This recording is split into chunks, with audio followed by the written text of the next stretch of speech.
Well, hello there and a very warm welcome to this week's episode of Off the Leash. We're up to episode number 15 and it's a team game this week because it is the competition formerly known as the Trainers Championship. Now the Premier Greyhound Racing Trainers Judgement Night. Big meeting on Saturday night. Do remember to like, comment and subscribe. Once again, we're in good company. Tony Bullen from the Racing Post joins us. Tony, a little bit of a different feel on Saturday night. Not all about individual dogs. It's going to be a team effort. Yeah, always the old it's a knockout, Dave, the old team game where points make prizes. There have been some frills and spills in fairness in previous years. I always remember 1999 at Walthamstow. Linda Jones came in as reserve. 100 to 1 she was and absolutely had a field day on the track. So you never know in this game what's going to occur. Well, man, certainly to be feared is Kevin Hutton. He's got a great record in it, but we'll get on to all of that. Let's look back before we look forward. And first and foremost, we're going to look at what was a brilliant performance from Queen Johnny on Saturday night. And she will reoppose Crafty Chavou, who went to traps as the odds-on favourite for last week's Coral Brighton Belle final down at Hove. But it wasn't to be, Tony, for the inside runner. A lot of chat about it being a little bit sticky on the inside, but she missed her break anyway. And the winner was away and gone. Yeah, what a bitch she is. I mean, I always... The film Jaws, we're going to need a bigger boat. Well, I think Team McNair are going to need a bigger trophy cabinet because she just keeps adding the silverware to the cabinet. Brilliant bitch. Got a bit of nice early pace, middle, stays well when she's in front. She puts the gents in their place, let alone the bitches. Yeah, absolutely brilliant performance. And they will reoppose on Saturday night in probably the race of the night as well. That was 515 metres. And it was, of course, Aladale Kazoo, who ran well throughout the competition, finishing third. They were your first three home. Queen Johnny. Queen Dusty finished second. A mention to her as well for Liz and Rad McNair. And Aladale Kazoo was back in third. That was the Brighton Belle, but it wasn't the only big race on Saturday night. And it probably wasn't the biggest story on Saturday night because there was £12,500 up for grabs in this year's ARC Laurels. And a ground it was 66 to 1 at the start of the competition. Kill West Ranger in the stripes doing the business. Good draw out wide. We'll pick it up at the second turn because there was trouble at the opening bend. All grounds have been reported okay, but we'll pick it up at the second turn, Tony. And what a story here for the trainer and the owners. Yeah, what a story indeed. Won a D2 in January this year and has gone from strength to strength since. Scrambled through, in fairness, the first round. But what I did like about the dog, he improved only marginally on the clock. But that's what you want to do. You present your dog to the boxes, get them better each round, and he did the business. It was a race that was going to be won and lost at the boxes, but Kill West Ranger, he was the sole wide, but he put the pace to the race and kept his foot firmly on the gas, Dave. Yeah, and talk about, sort of going on the road, maybe down to Oxford. Really, really nice performance. And another trainer, an ex-flapper, I think he was on Chester, was Tony Harms, the trainer there. Another small kennel. I think he's only got room for 6 dogs at his home. A mention to the owners as well, John McGrath and Chris Stokes. But, these smaller trainers, I said it last week, beware of the flapper. Yeah, you do. I mean, when you've got a limited amount of dogs, you can really get into them. Like, there ain't enough hours in the day to do a dog properly when you've got a massive kennel, unless you've got the staff. So those trainers that have only got a select few dogs, they're getting the best of everything, and you can really get into a dog. Some dogs don't like being in big kennels. I've seen a lot of dogs improve, take them out of a big kennel. Extra TLC that they get with a one-on-one makes a world of difference at times, and all credit the connections. Yeah, so we look forward to Kill West Ranger as well. And that story will go on. Joins a long list now of trainers to win the first Cat 1 this year. Who knows what sort of number we'll get to at the end of the year, but smaller kennels certainly serving it up to some of the bigger names in these big finals. Right, the biggest names off the track are on the show, as well as some of the biggest big names, both in UK and Ireland, on the track on Saturday night. It is the competition formerly known as the Trainers Championship. We've got 6 of the top 7 trainers from last year doing battle across 6 races at Hove. It is the Premier Greyhound Racing Trainers Judgement Night. Now, Patrick Janssens unfortunately couldn't put a team in. And what a good sport Tom Hilborn is, travelling down from Newcastle with his team. Always got a really good calibre of dog in his kennel, so I've no doubt that Tom will compete. And we're going to jump straight into it. Now, there's going to be 6 legs. Points will make prizes here. So wherever the grounds finish in each race, we'll add them all up at the end and crown the champion. Now, the opener is probably the trickiest race of the lot because there's not a lot of form on show for some of these. Naturally, it will be a puppy race over 500 metres. Now, I'm going to nail my colours to the mast very early on here, Tony. I don't know if you've got a strong view here or not, but there's a big brute in Trap 2 Tabletoppers. He's 37 kilos. But speaking to trainer Mark Wallace, I do know that he's very, very well regarded. He's moved well in his trials. I think he starts and he stays, judging from what we know and he's got on his card.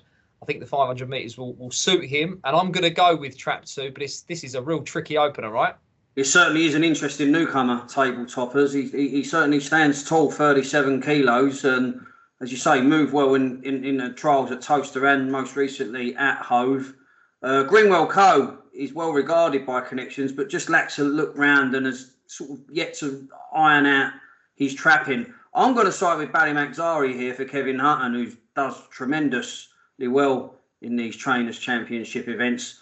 Ballymaxari's ran into Untold Dollar in recent weeks. That's no disgrace. I mean, Untold Dollar looks very special, the Monmore Puppy Derby winner. I think Kevin Hutton can kick off with a winner here. I think Princess Athena lacks a yard of early.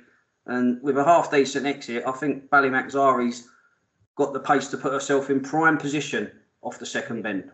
Very interesting that Kevin Hutton has loaded his team, I think, with stamina this year. Down at Hove, I'm thinking his grounds might stay on and bag points along the way. And Ballymaxari should be strong over this trip as well. So Ballymaxari for Tony. I'm going to go with Tabletoppers.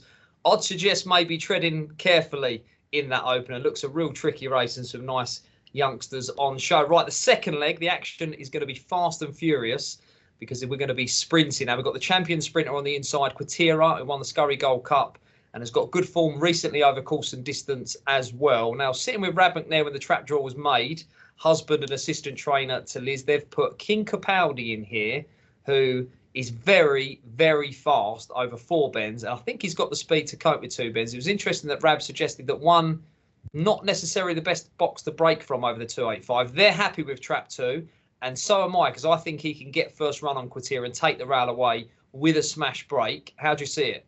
He's a very fast dog, King Capaldi. I mean, he put up 16.05 in a solo trial at Hove in January, but fast 4 bend dogs can do that on their own.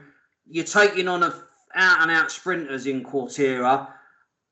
I know he was workmanlike last time out. He looked in trouble. He was 7-2 on and got the job done on sufferance rather than bringing his class into play, in my opinion. I just think he'll pace up at the right moment at the crown of the bend. And I'd rather be with the out-and-out sprinter over the classy 4 bend dog. If you give them both a solo trial, I've no doubt that 2 would go quicker than 1. But in a race, the amount of times you see these stayers do quicker times than sprinters, put them in together, and they wouldn't live with one another. But I'll just be with Quatera. I think the draw edges it for Quatera, the Scurry champ.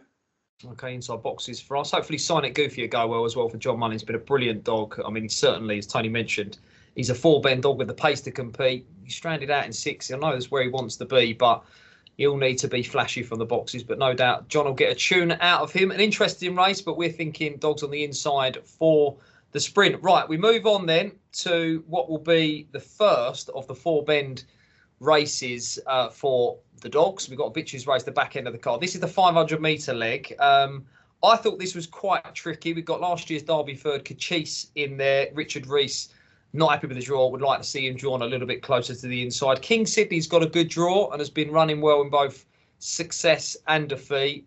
How do you see this one going, Tony?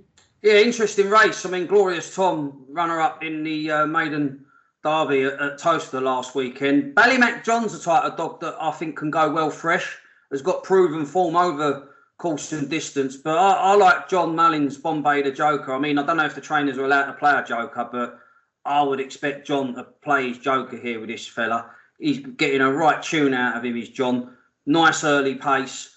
Lacks a recent look round, but he should be tailor-made for track and trip. And I think he wins the early battle and stays one step ahead, Dave.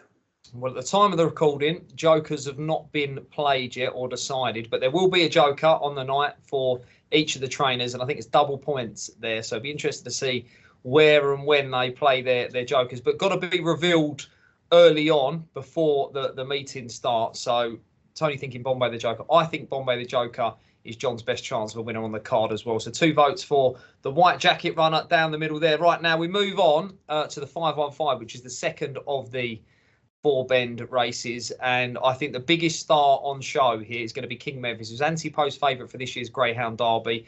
And he did the business in unbelievable style last week, Tony, over course and distance. We are going to have a look at this. We've got to, because this was absolutely sensational. Decent field, including the likes of New Sid, who was the Eclipse champion from last year. New Sid finishes second in Trap 3. Claire Keith Remy in Trap 2. But all about one dog here, King Memphis. He starts and he stays. And wow, what a performance this was. Yeah, breathtaking. Takes your breath away. I mean, you've got to take into account what New Sid done to Hollow Man the previous weekend.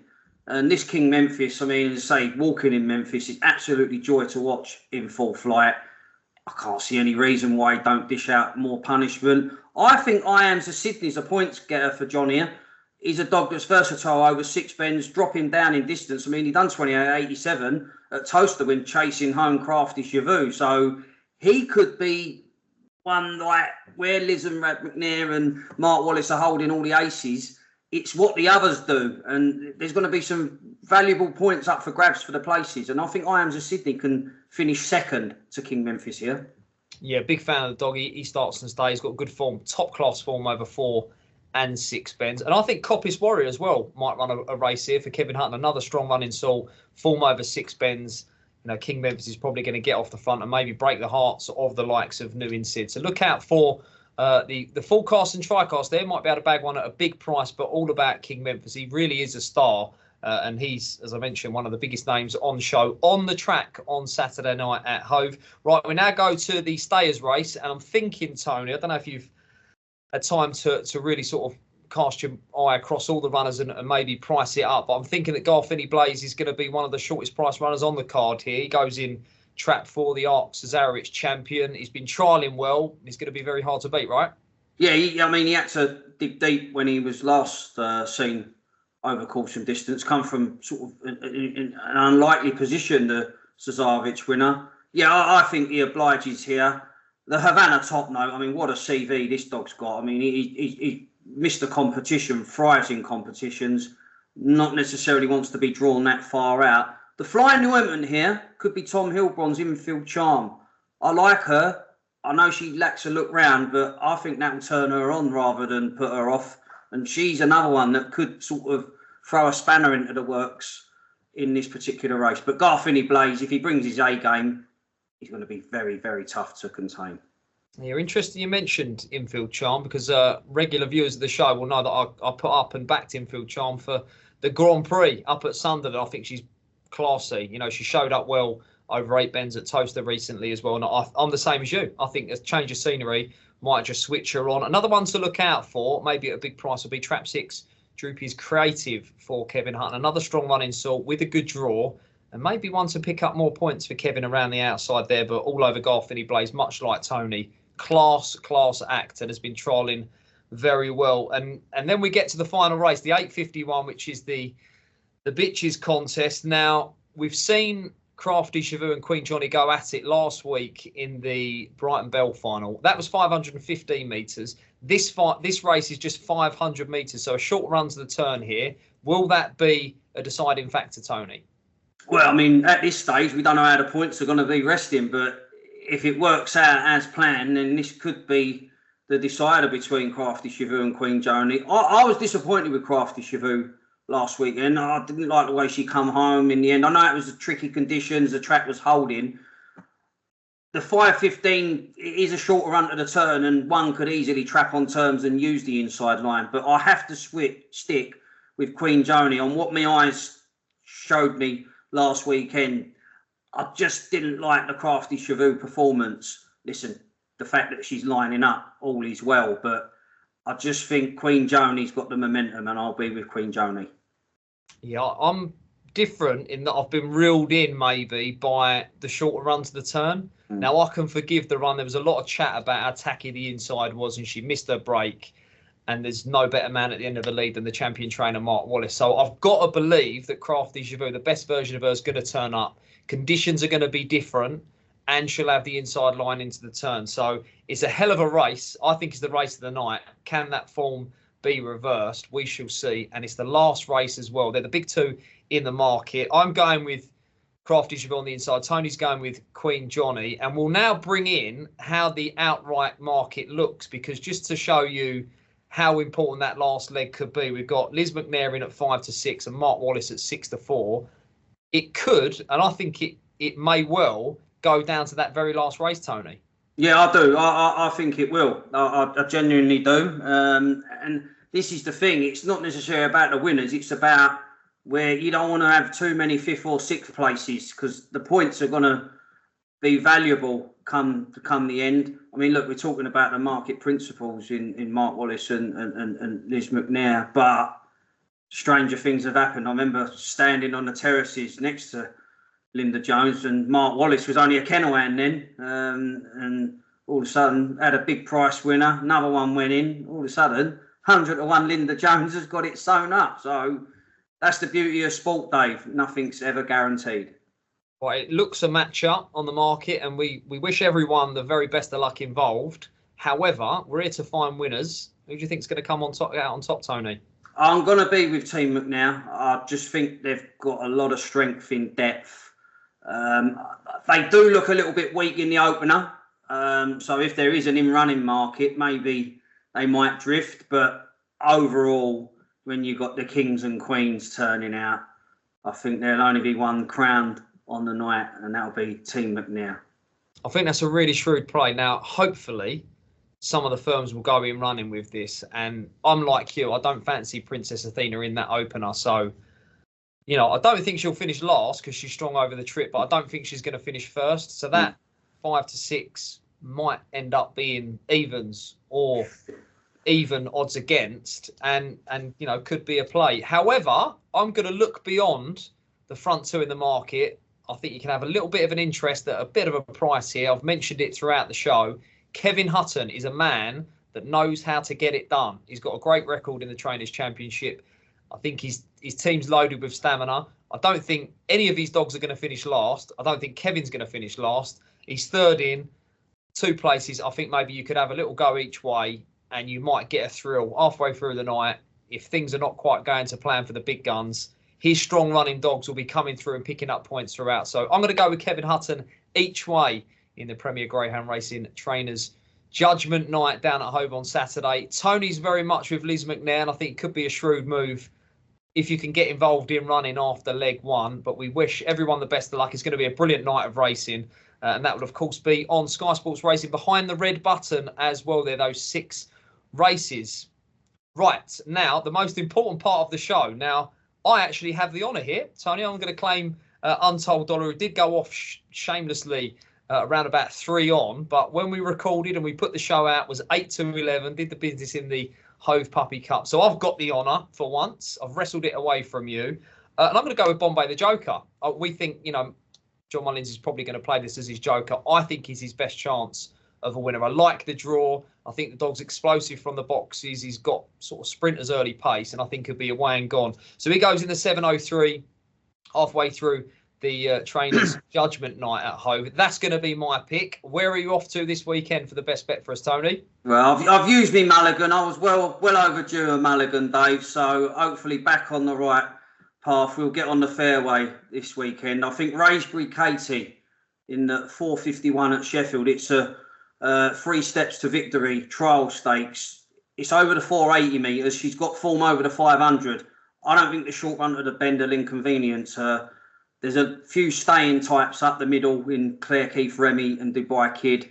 I think she leads by the sprint boxes and says bye-bye to the opposition. So Raisbury Katie, Paul Rutherford's Newcastle Raider, Trap 1, 451 Sheffield on Sunday.